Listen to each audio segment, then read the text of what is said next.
santificado seja o vosso nome. Venha a nós o vosso reino, seja feita a vossa vontade, assim na terra como no céu, assim na terra como no céu. O pão nosso de cada dia dai-nos hoje, ó Senhor. Perdoai as nossas dívidas, assim como perdoamos aos nossos devedores. Não deixeis cair em tentação, mas livrai-nos de todo o mal. Não deixeis cair em tentação, mas livrai-nos de todo o mal.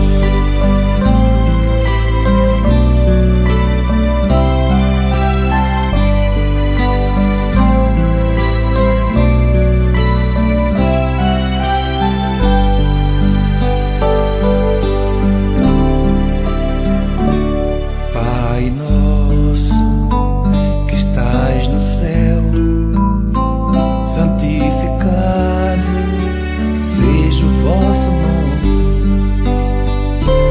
Venha a nós o vosso reino, seja feita a vossa vontade, assim na terra como no céu, assim na terra como no céu. O pão nosso de cada dia dai-nos hoje, ó Senhor. Perdoai as nossas dívidas, assim como perdoamos aos nossos devedores. Não deixeis cair em tentação, mas livrai-nos de todo o mal. Não deixeis cair em tentação, mas livrai-nos de todo o mal.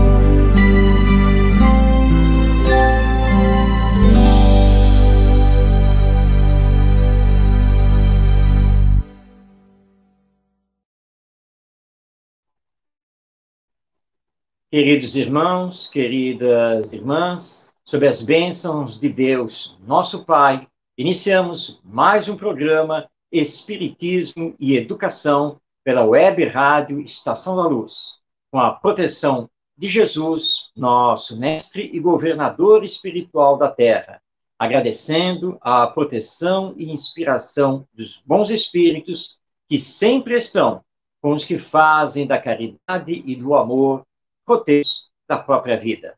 Na técnica, temos o nosso querido amigo Tavares e compartilhando conosco este programa, o amigo Ronaldo Gomes, a quem passamos para a sua saudação inicial. Boa noite a todos.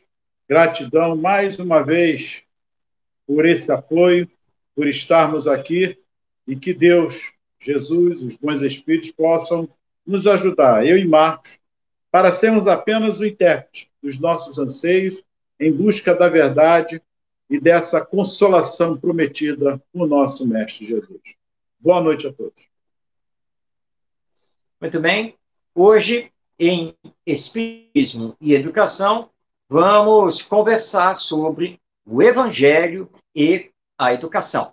E vamos trazer para a nossa reflexão uma passagem que está no Evangelho segundo Deus, no seu capítulo 16. É um diálogo bastante expressivo entre Jesus e seus discípulos, que é o seguinte: indicou o mestre: quem diz o povo que eu sou? Eles retrucaram: dizem que sois um dos antigos profetas que ressuscitou. E vós outros, prosseguiu o Senhor, quem dizeis que eu sou? Pedro, adiantando-se aos demais, respondeu: tu és o Cristo, filho do Deus vivo. E disse-lhe Jesus: bem-aventurado és, Simão Bar-Jonas, pois não foi a carne, nem o sangue, quem te revelou, mas meu Pai que está nos céus. Então, essa passagem está no Evangelho segundo Mateus, capítulo 16, da qual nós vamos aqui sublinhar a resposta de Pedro: tu és o Cristo, Filho do Deus vivo. Cristo é o Redentor, o Messias, o enviado. Cristo é a luz do mundo, é o caminho. Complementando essa passagem que está lá no Evangelho segundo Mateus, nós encontramos no Evangelho segundo o Espiritismo, capítulo 1, nas instruções dos Espíritos, a mensagem dada por um espírita israelita na cidade de Mulhouse, em 1861, e da qual nós vamos destacar o seguinte: o Cristo foi o iniciador da mais pura, da mais sublime moral, da moral evangélico-cristã, que há de renovar o mundo, aproximar os homens e torná-los irmãos, que há de fazer brotar de todos os corações a caridade e o amor do próximo, e estabelecer entre os humanos uma solidariedade comum e uma moral, enfim, que há de transformar a Terra, tornando-a morada de espíritos superiores aos que hoje a habitam. É a lei do progresso a que a natureza está submetida e que se cumpre. E o Espiritismo é a alavanca de que Deus se utiliza para fazer que a humanidade avance. Então, este é o trecho da mensagem de um espírito israelita que Kardec pôs no capítulo 1 do Evangelho segundo o Espiritismo. Bom, Ronaldo, vamos comentar então. Jesus é o Cristo, o enviado de Deus. E segundo os Espíritos, ele veio iniciar a mais pura moral baseada no amor, para nos levar justamente ao amor ao próximo, sendo o Espiritismo uma alavanca para isso.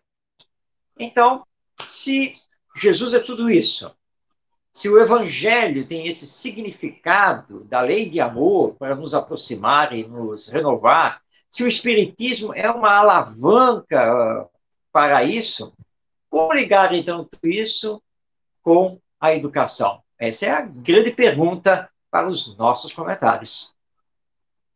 Até porque... Vamos lá, Ronaldo. Jesus nos deu o maior exemplo de educação como mestre, em todos os aspectos. Com 12 anos, já foi ter com os sábios de sua época. Falou de leis, falou de filosofia, falou de tudo. Eles ficaram maravilhados. Deu exemplo como educador também com a sua própria família, até atingir a sua maioridade, em que ele teria que seguir a missão que lhe foi confiada e dada por Deus. Até porque ele fala isso com Maria.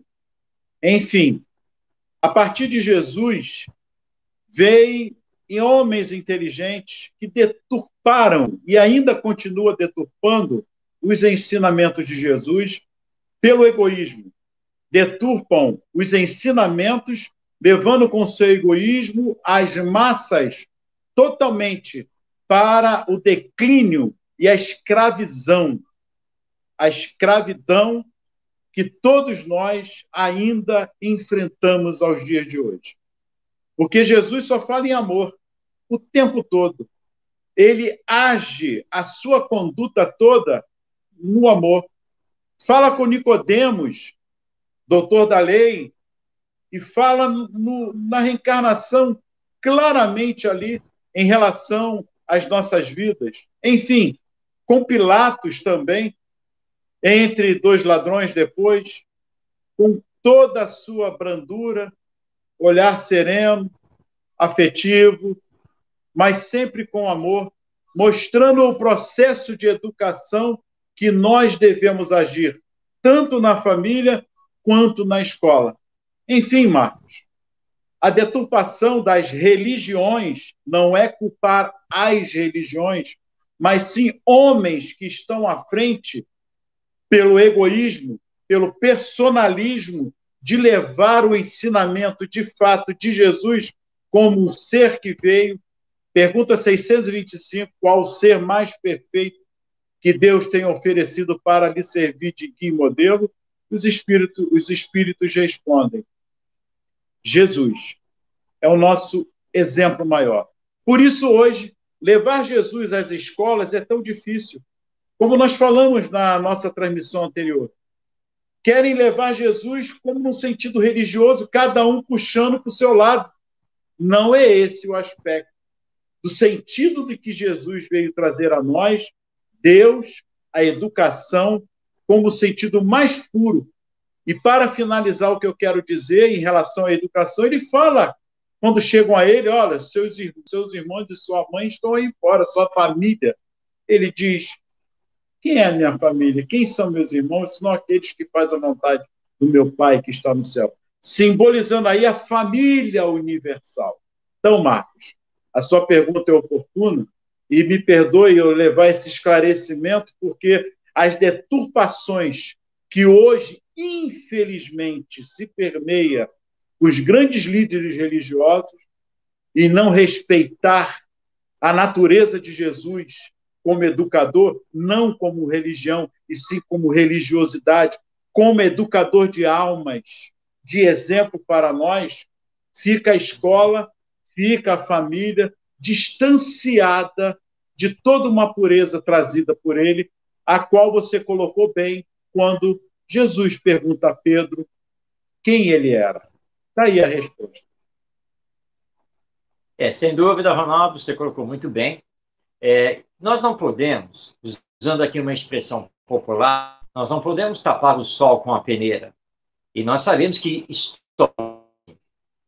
o que se fez foi ocupar os ensinos de Jesus, o significado dele para nós e afá-lo de nós.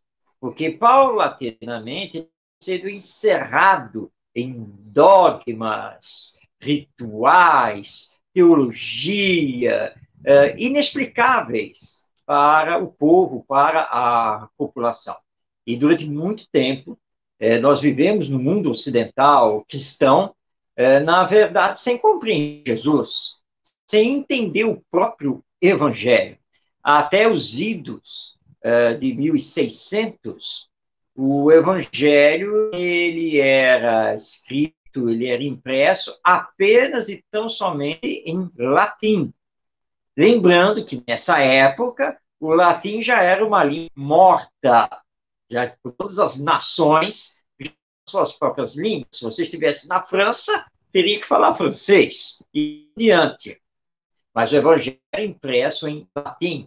As missas da Igreja Católica eram feitas em latim.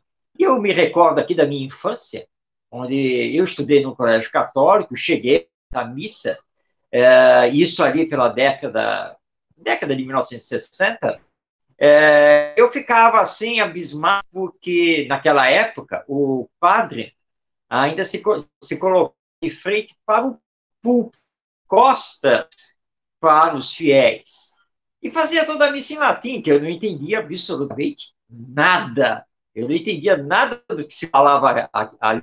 E os rituais todos que faziam eram também inexplicáveis. Eu nem sabia por que se faziam aqueles rituais. Então, para nós constatarmos o quanto as religiões acabam afastando Jesus de nós.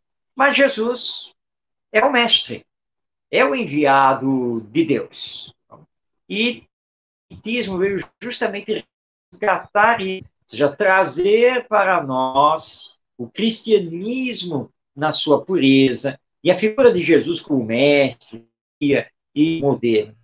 Eu vou aqui para nós também, para a nossa conversa, o nosso querido Pedro de Camargo Vinícius, no seu livro O Mestre na Educação, no capítulo 2, eu vou destacar só um trecho aqui do que ele fala.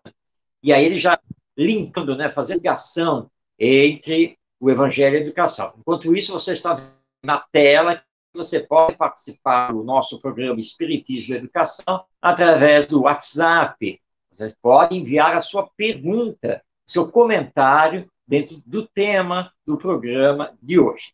Então, abrindo aspas aqui para o texto do Pedro de Camargo, ele diz o seguinte: o patrimônio científico, como o moral, é sempre resultado da educação. A sementeira do bem e da verdade, do amor e da justiça, nunca se perde. Sua germinação pode ser imediata ou remota, porém jamais falhará. A obra da redenção humana é obra de educação. Jesus é o divino educador. Ele crê piamente na eficiência dessa obra, a qual consagrou plenamente a sua vida. Sim, Jesus nos deu a sua vida, não só no sentido do sacrifício cruento pela causa da nossa redenção, como na acepção de votar-se, de dedicar-se continuamente ao desempenho de tão ingente encargo. E de que maneira vem ele se desobrigando dessa incumbência? Ensinando, influindo e atuando na alma humana, através dos espíritos de luz incorporados à igreja triunfante, que do alto Jesus dirige.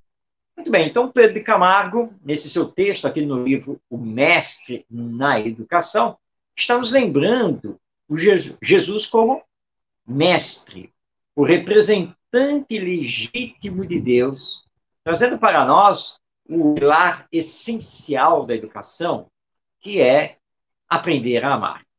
Todos nós, aqui na Terra, estamos reencarnados para fazermos o aprendizado amar uns.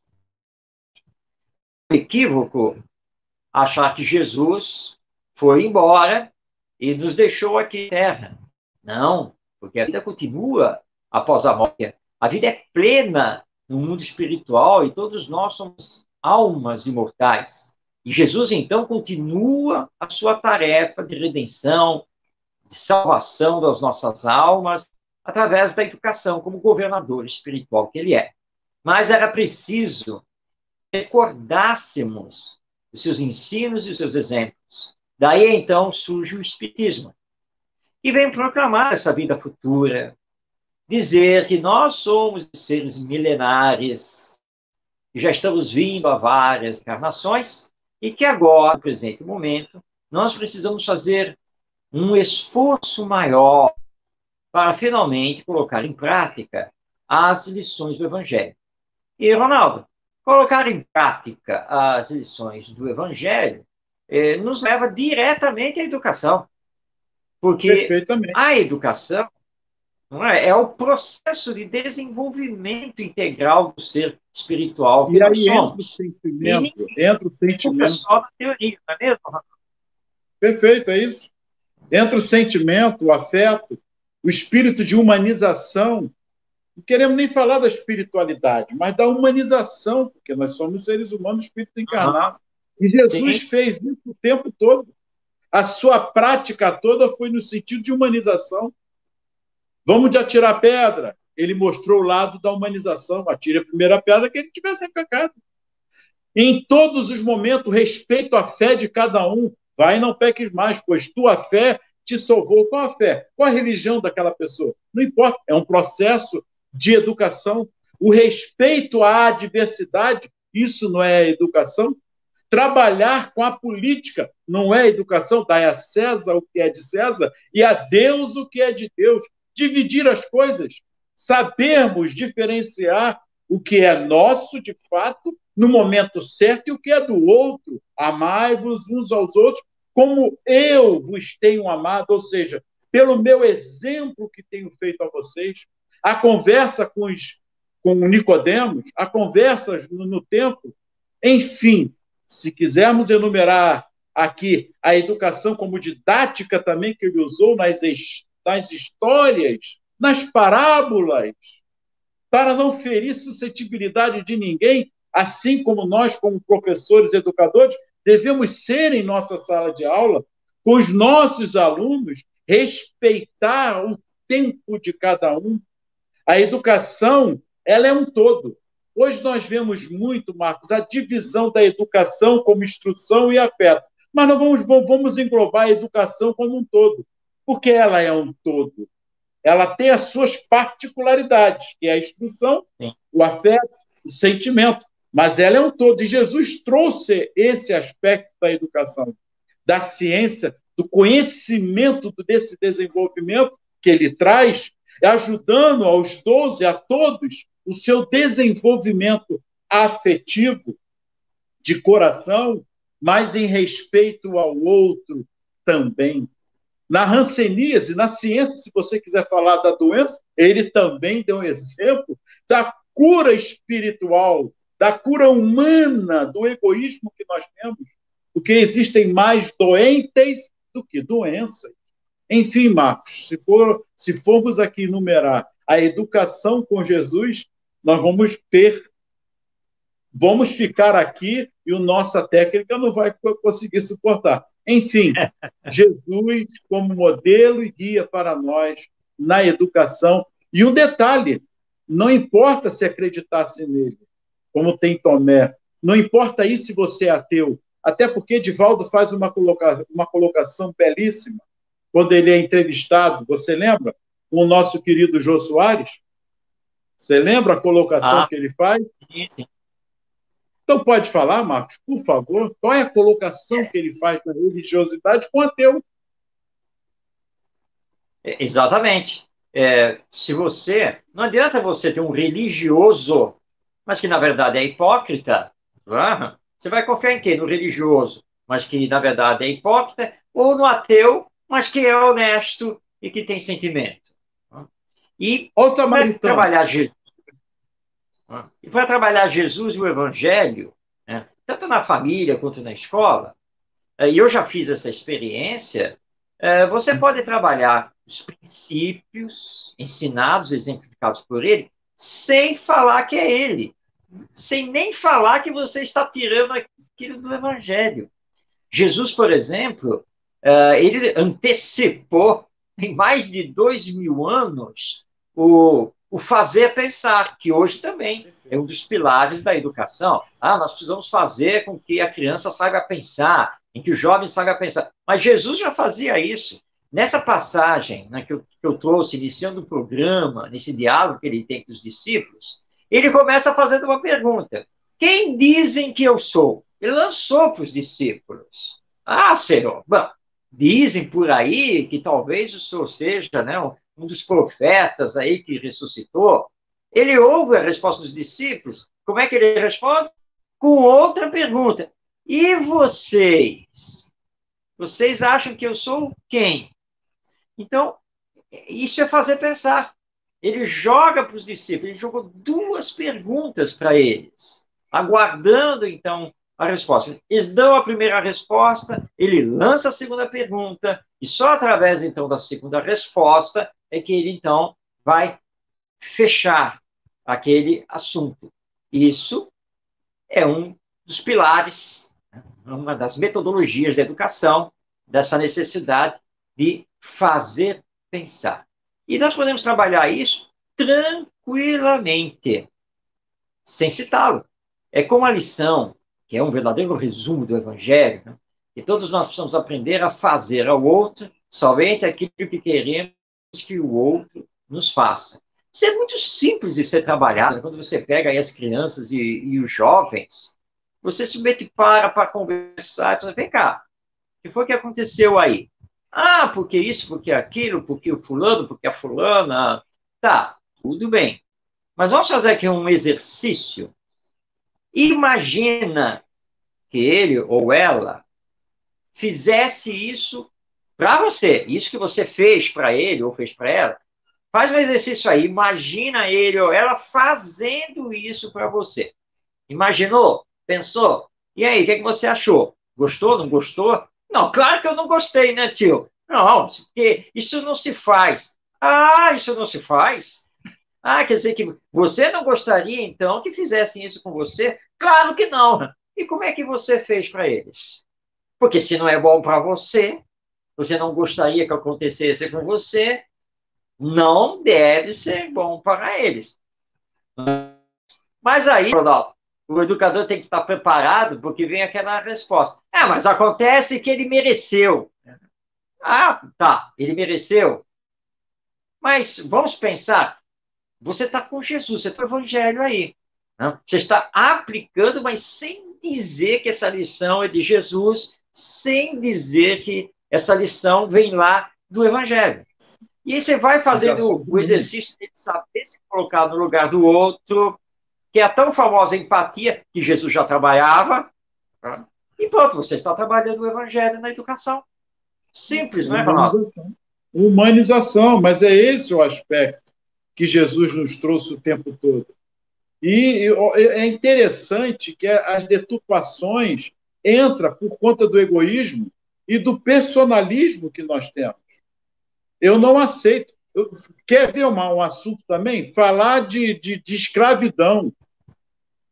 Eu presenciei um fato que o pai e a mãe foi à escola porque não aceitou que a filha participasse da história, que a história conta em relação à escravidão. E aí? Porque ferir os princípios dela, não estou criticando, estou ponderando o que os pais colocaram de fato ali, não aceitando. Como se você vai falar da mula sem cabeça, que não aceita também, mas como não falar do aspecto folclórico que existe, não falar do carnaval? Não podemos, porque minha religião não permite. Espera aí, mas o carnaval é uma cultura, não é você? Você tem que contar a história do que é o carnaval, ou do Papai Noel, uma coisa simples também. Gente, precisamos desmistificar, sairmos do personalismo e do fanatismo, que é uma outra palavra. Aliás, você colocou bem no início da transmissão. Não podemos tampar o sol com a peneira. Não cabe mais isso. Há que se separar as coisas, de fato, o que é educação e o que de fato é personalismo e fanatismo religioso. Vou trazer aqui novamente para nós, Ronaldo, o Pedro de Camargo, ainda no capítulo 2, lá do livro Mestre na Educação, quando ele diz aqui o seguinte, abrindo aspas, fora da educação, dessa educação que se transforma, que se transmuda em cada indivíduo em autoeducação, não há redenção possível. Tudo o mais que se tem propalado nesse terreno não passa de pura fantasia. Quando o homem nota e percebe em si mesmo, no seu interior, o influxo da força renovadora da evolução, começa a colaborar conscientemente com Deus na formação da sua própria individualidade. É por isso, fechando aspas aqui, que Jesus, como você já recordou, Ronaldo, dizia, a tua fé te salvou, vai e não peques mais. Que era o recado que ele dava para a pessoa, para que ela, então, a partir daquele momento, realizasse a sua autoeducação. Porque não é fácil você não pecar mais, ou seja, você não se deixar mais arrastar pelo vício, pela paixão. Mas o processo educacional, ele só é realmente verdadeiro se ele leva o educando a realizar a sua autoeducação. E Jesus era mestre nisso, né? Ó, o pecado tá? Ok, você está salvo, tá? Você está liberto, tá? Você está curado, mas não peques mais. Não E cometas mais o mesmo erro. um detalhe importante na educação é não querer transformar o outro ou educar o outro. Não é por aí. A educação é uma via de mão dupla. É o exemplo, nós já comentamos aqui, o exemplo nosso, através de ações até errando, errei, Marcos, errei. Poxa, pode deixar que. Mas, professor Ronaldo, não, eu estou errado. Isso é moral, é um ato de educação, pelo exemplo, de mostrar o próprio erro. Por que não? Ou eu estou falando alguma coisa errada, Marcos, em relação ao exemplo do erro que eu dei e aqui estou me eximindo. O que você acha disso? É Porque tem muita gente que não aceita isso. Sim, mas é a questão de você ser humilde. Nós somos espíritos imperfeitos, presentemente reencarnados. Ora, se eu sou um espírito imperfeito, e se eu estou ainda na minha jornada evolutiva para um dia chegar na perfeição, é claro que eu me equivoco. É óbvio que eu cometo ainda erros. Natural, totalmente moralizado. Né? Então, é um ato educacional de humildade, reconhecer perante si mesmo e os outros o erro, o equívoco, para tentar justamente a partir daquele momento, nesse processo de autoeducação, acertar, ou pelo menos tentar não cometer mais aquele equívoco, aquele erro. Perfeito. Nós temos, se não me engano, foi Mahatma Gandhi que fez uma grande, que ele dava as palestras em público, e numa feita dessa, ele, passado uma semana, os discípulos, que sempre estavam com ele, falaram assim, mas você da outra vez falou isso e agora você está falando de uma outra maneira? Não estou entendendo. E ele responde, é porque da semana passada até hoje, eu aprendi muito mais. Humildade. O aprendizado é uma via de mão dupla e ninguém sabe tudo. Tudo que sei, nada sei. Alguém já falou sobre isso. É verdade, Ronaldo. Então, está aí. É possível, sim, trabalhar o evangelho, é possível inserir o evangelho na educação, porque o evangelho já é um processo educacional. Bem, mas os nossos ouvintes, aqueles que estão nos assistindo, já estão aí com as suas participações, não é, Ronaldo? Já temos perguntas no ar. Vamos a ela. Vamos lá. Próxima. O Evangelho segundo o Espiritismo é um evangelho feito por Allan Kardec?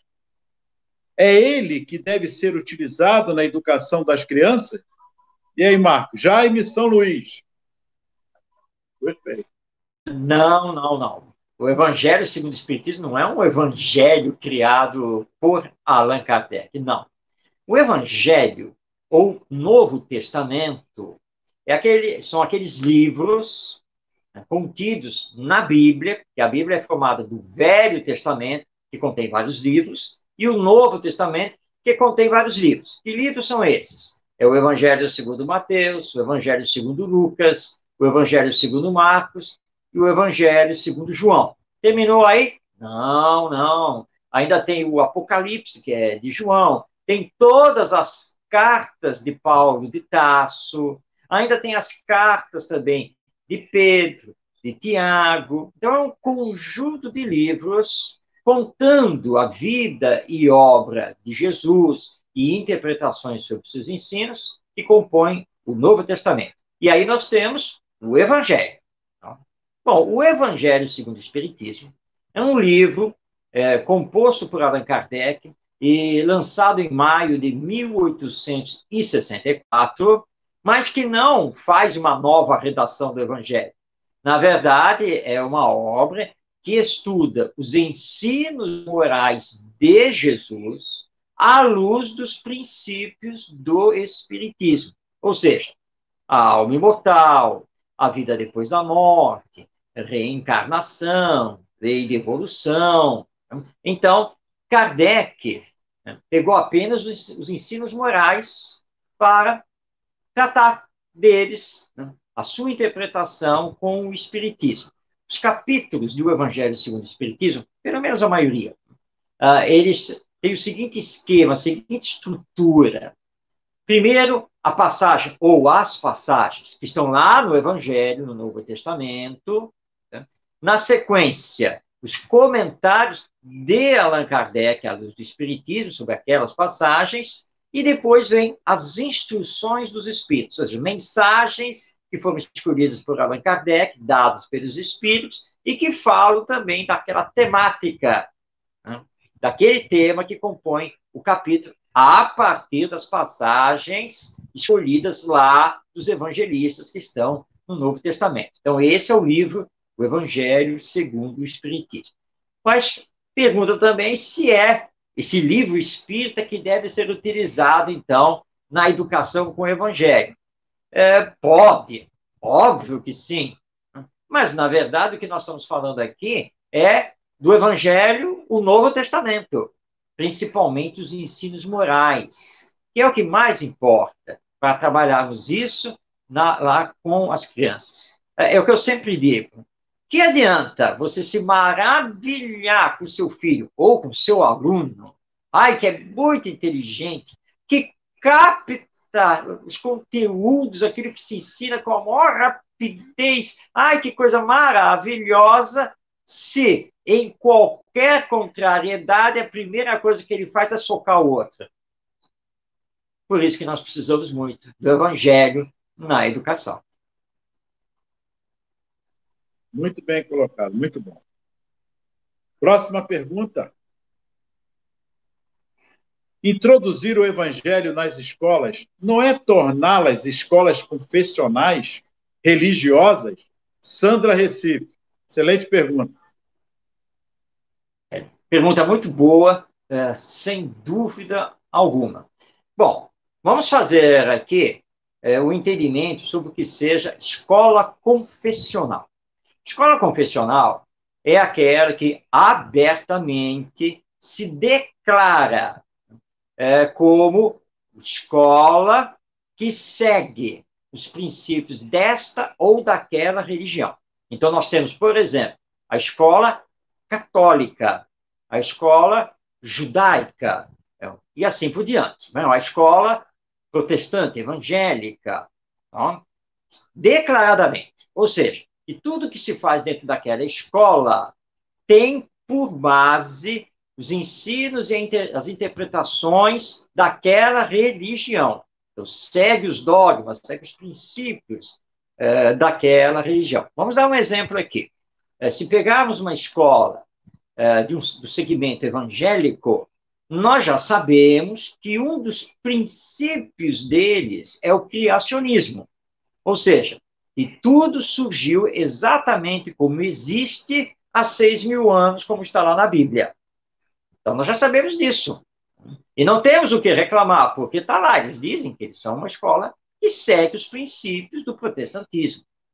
Na igreja, uma escola que segue o catolicismo, claro que você vai aprender sobre a Trindade, o Espírito Santo, a hóstia, assim por diante, porque é uma escola confessional, segue os princípios, os dogmas daquela religião. Bem, o Evangelho, ele é universal. Jesus não fundou nenhuma religião.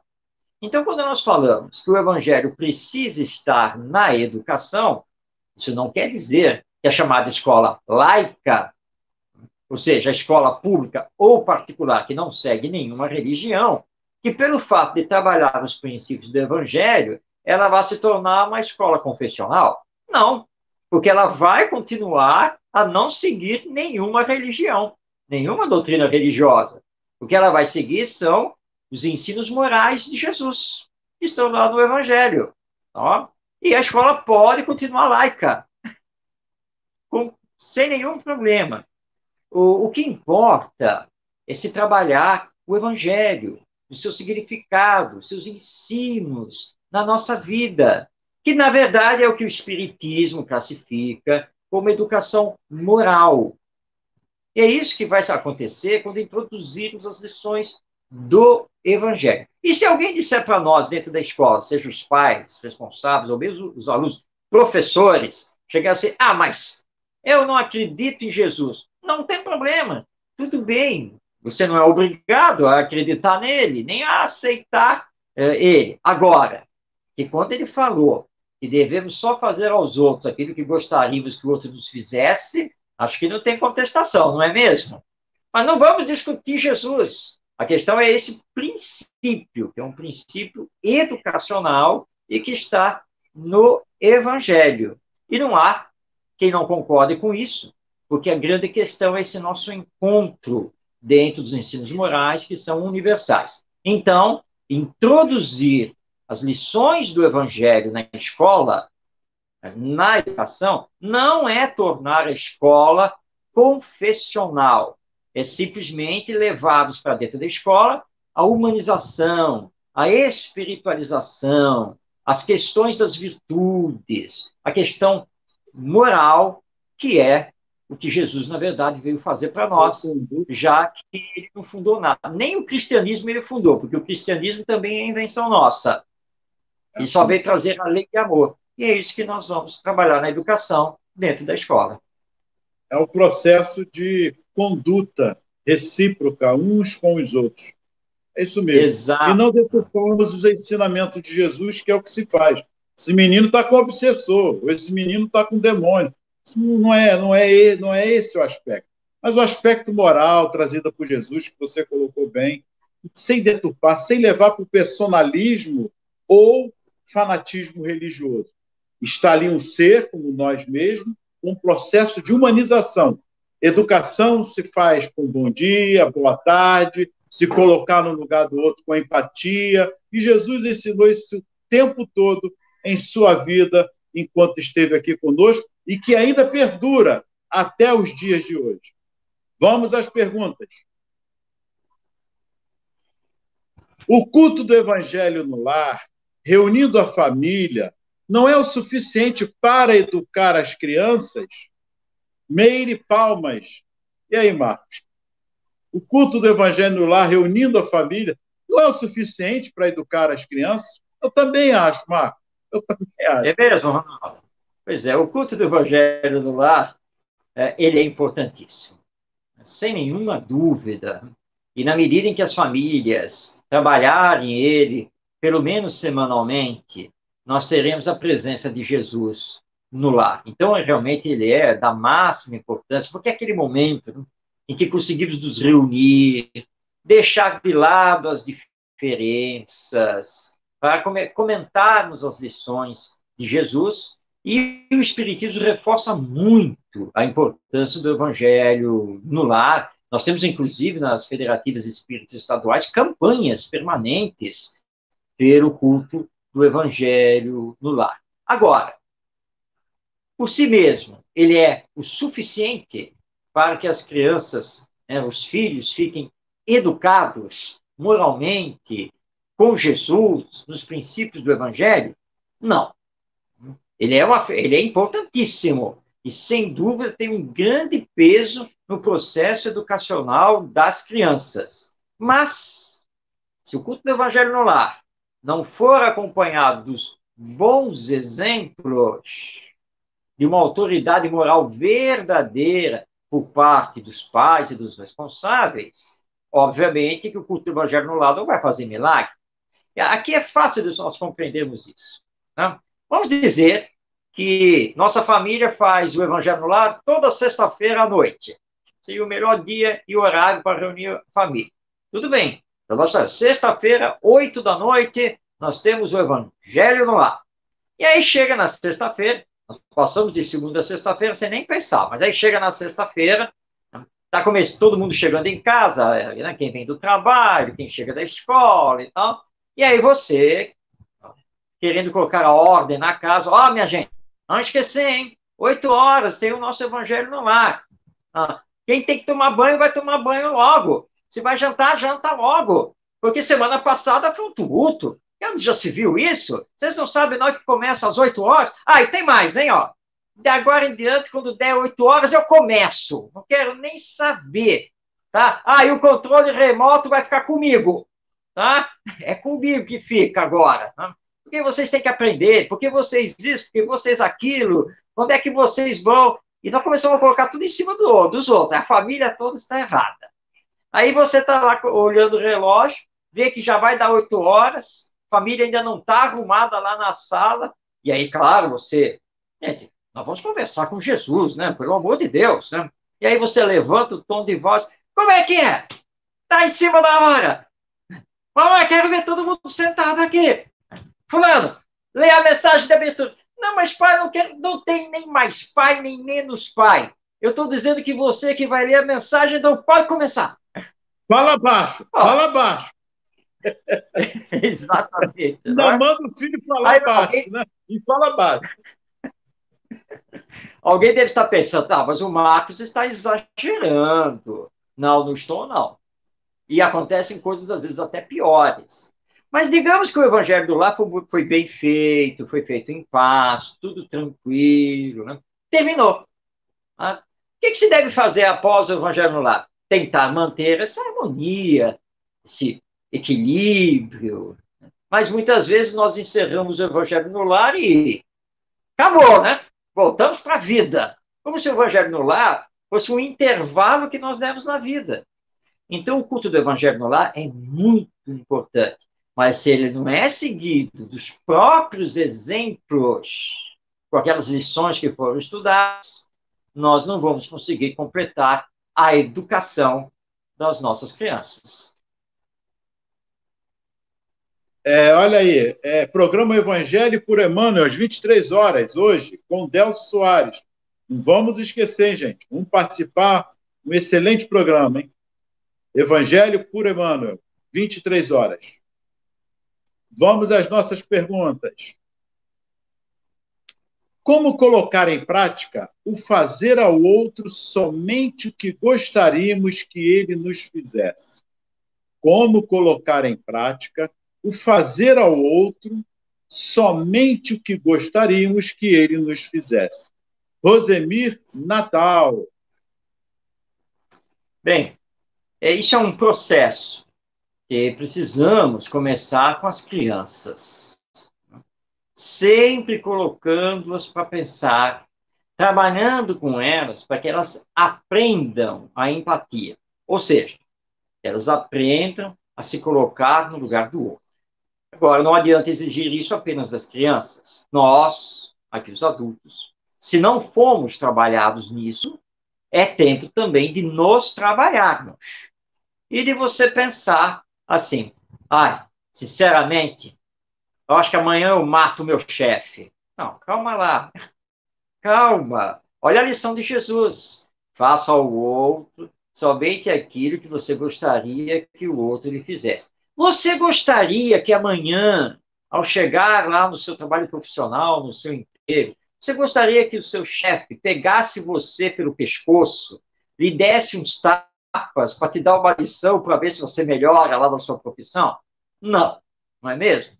Ora, se você não gostaria que o seu chefe fizesse isso com você, você também não deve fazer isso ou qualquer outra coisa parecida com ele.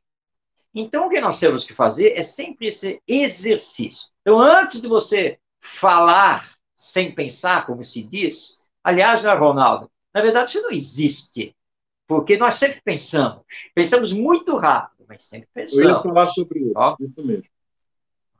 Na verdade, não existe isso. Eu falei sem pensar. Não, você pensou sim. Tá? Então, não venha com essa desculpa. Agora, faça esse exercício. Bom, eu gostaria que fizessem isso comigo. Por exemplo, bom, eu depois do programa vou falar poucas e boas para o Ronaldo, porque não gostei lá de uma coisa que ele falou. Agora você para. Bom, mas eu gostaria que depois do programa o Ronaldo me falasse poucas e boas, por causa de alguma frase que eu usei. Não, eu não gostaria, nem um pouco. Então, se eu não vou gostar que ele faça isso comigo, automaticamente eu não devo fazer isso com ele.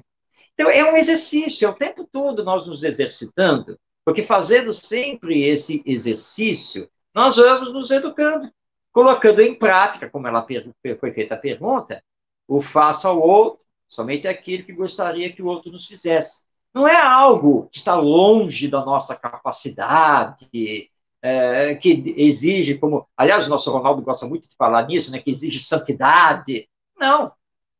É no dia a dia, em todas as circunstâncias. Ó. E aí você vai se exercitando e você se torna exemplo também para os seus filhos, para os seus alunos, e colocando-os também para exercitar isso. Uma vez, com adolescentes, eles tinham lá discutido, brigado, eu reuni lá os dois. Vem cá, o que foi que aconteceu? Ah, ele xingou a minha mãe. E você fez o quê? Dei um tapão na orelha dele. Ah, é mesmo? Ele xingou sua mãe? É. Foi isso mesmo, né? É, mas por que você xingou a mãe dele? Ah, porque ele me perturba, ele só fica chutando a minha canela. Ah, você fica chutando a canela dele? Ah, porque ele é um chato. Cada um tem uma desculpa, né? Parecia que o negócio não terminava nunca. Mas olha só, vem cá. Você que deu tapão na orelha dele, você gostaria de levar um tapão na sua orelha? Fala agora sinceramente aqui. Pô, não, né, tio?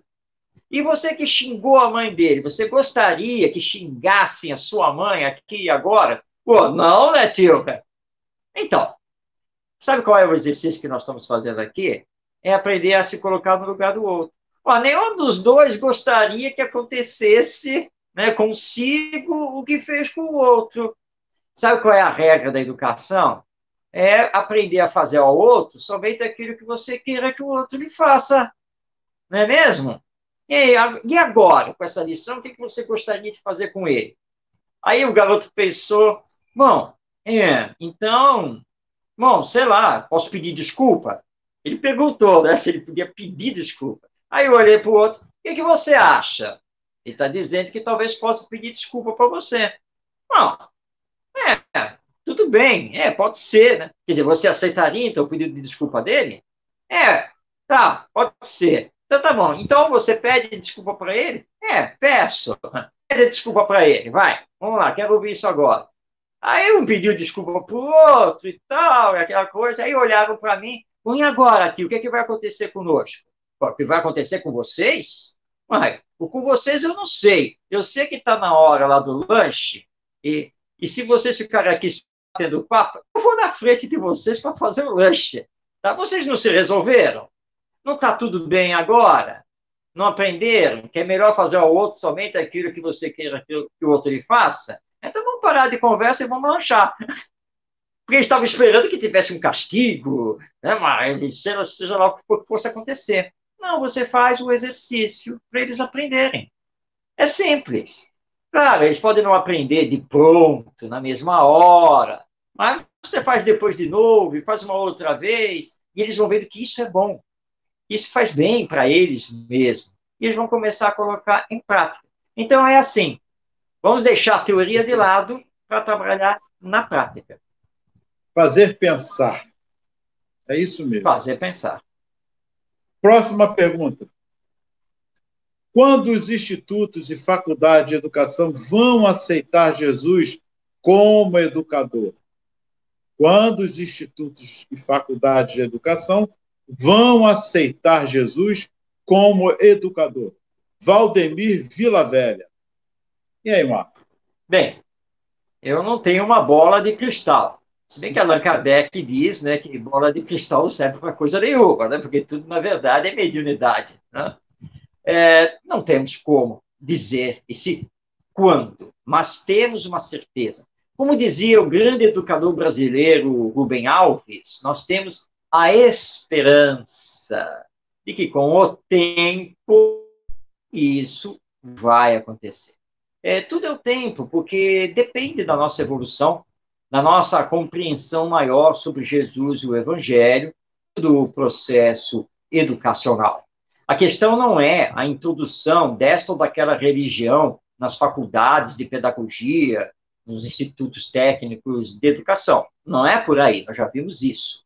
A questão é apenas entender Jesus como mestre, entender o Evangelho como um caminho educativo, e que o Evangelho, na verdade, ele está em todo o conhecimento humano e deve orientar esse conhecimento e a nossa prática ou seja, né, os nossos relacionamentos, né, a nossa convivência social. É um processo, isso vai acontecer assim de pouco em pouco, né? Nós ainda temos, primeiro, que desvincular Jesus da religião. Isso vai ser um grande passo a ser dado, é complexo, não é uma coisa simples de fazer, porque nós já estamos há mais de 2000 anos vinculando Jesus com as doutrinas religiosas. Então, esse vai ser um passo muito importante a ser dado. Levar aos acadêmicos, aos pensadores da educação, Jesus com essa desvinculação, para que eles consigam enxergar Jesus apenas e tão somente como o mestre, o educador universal. E aí entender que o Evangelho não é um livro religioso. Na verdade, é o maior livro educacional que nós temos aqui na humanidade. Então, vai levar tempo. Vai levar tempo, não é para esta encarnação, possivelmente nem para a próxima, mas nós vamos chegar lá na medida em que formos realizando a nossa transformação moral, e essa transformação moral nossa, individual, for realizando a transformação coletiva, ou seja, a transformação moral da humanidade. Jesus é o nosso governador espiritual. Ele é paciente. Ele sabe que a lei divina é a lei do progresso. Nós podemos, não é, Ronaldo, colocar 1000 obstáculos no caminho, mas é a lei divina, é a do progresso. Então, paulatinamente, nós vamos derrubar os obstáculos que nós mesmos criamos, até termos esse encontro com Jesus e vermos o Evangelho, finalmente, na formação aí dos nossos educadores. Perfeito. Valdemir, respondendo a você, quando chegam a Jesus e falam assim, mestre, vimos um homem que em teu nome expelia o demônio, mas nós lhe proibimos porque não nos seguia. Jesus, olha mesmo, mas não façam isso, pois quem não é contra nós é por vós. Mostrou o fato claro ali de um processo de educação de que a religião ali foi por água abaixo. Falar no nome de Jesus, qualquer um pode falar, mas não deturpe os ensinamentos dele. Ele foi claro o tempo todo com sua conduta, com sua vida e com seus exemplos para todos nós. Amar a Deus sobre todas as coisas e a teu próximo como a si mesmo. Fazer ao outro o que queres que o outro te faça. Mais uma pergunta? Acho que temos mais uma pergunta, Marcos. Opa! Vamos lá. O que falta nos dias atuais para melhorar a educação nas escolas e nos lares e na sociedade de forma geral, Marcos? Hugo Abreu, de Afogados, Recife. Bem, o que falta nos dias atuais? Falta a nossa moralização e espiritualização. Falta nos voltarmos a combater as causas do nosso materialismo, que são o egoísmo e o orgulho. Falta compreendermos o que seja verdadeiramente a educação, que é esse processo integral que trabalha o ser integral que nós somos. Falta reconhecer a nossa espiritualidade. E aí vem o espiritismo, que nos dá exatamente toda essa visão ao dizer que nós somos almas imortais, que estamos presentemente reencarnados, ou seja, que já tivemos outras existências, estamos tendo essa, que vamos partir de volta para o mundo espiritual, através da porta da morte, porque o Espiritismo descortina para nós a vida futura, mostrando, então, que todos os males que nós estamos vivendo na sociedade humana não são castigos de Deus por causa dos nossos erros, são consequência de tudo que nós pensamos, falamos e fazemos. Se nós, seres humanos, temos que nos queixar de alguém, é de nós mesmos.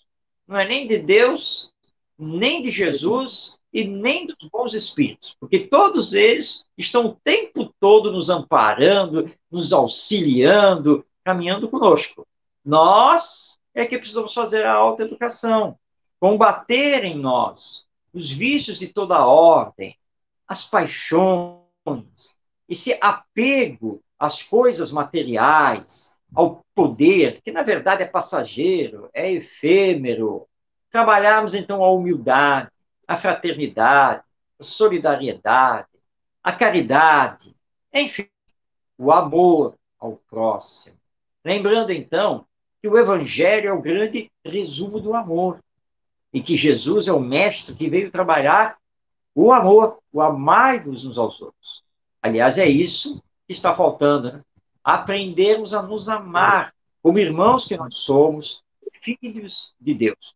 Quando finalmente iniciarmos esse processo, tendo o Evangelho como nosso roteiro, podemos ter a certeza que todos esses males sociais, eles vão passar, porque finalmente nós vamos sair do mundo de expiações e provas para adentrar ao mundo de regeneração. Muito bem. Muito bem. Aldo, parece que estamos chegando ao final do nosso Espiritismo e Educação. Perfeito. Pois é, Quero né? desejar a todos muita paz. Nós até gostaríamos de ficar até a meia-noite, né, Ronaldo? Sim. Mas não pode, né? Infelizmente, o tempo urge. Temos outras obrigações e o programa também. Mas desejo a todos muita paz, saúde, gratidão pelo carinho e atenção. Que Jesus os abençoe. Lembre-se, a pandemia está aí, mas a maior pandemia que nós estamos enfrentando não é o vírus, é o nosso próprio egoísmo. Isso é que tem que ser extirpado de nossas almas, de nossos corações. O egoísmo avassalador que tem feito a Covid, a pandemia, ser mais epidêmica, pandêmica do que outra coisa. O egoísmo, a falta do amor ao próximo, a falta de empatia. Não devemos pensar a normalidade, como nos diz o estudo.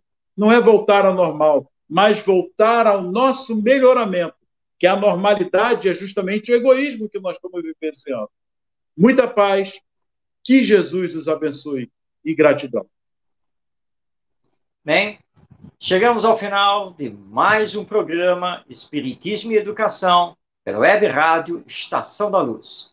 Agradecemos a Deus, nosso Pai, a Jesus, nosso Mestre e Governador espiritual da Terra, e a proteção e inspiração dos bons espíritos. Convidamos a você para estar conosco toda segunda-feira, às 8h30 da noite, para conversarmos sobre Espiritismo e Educação. Paz em todos os corações e até o nosso próximo encontro.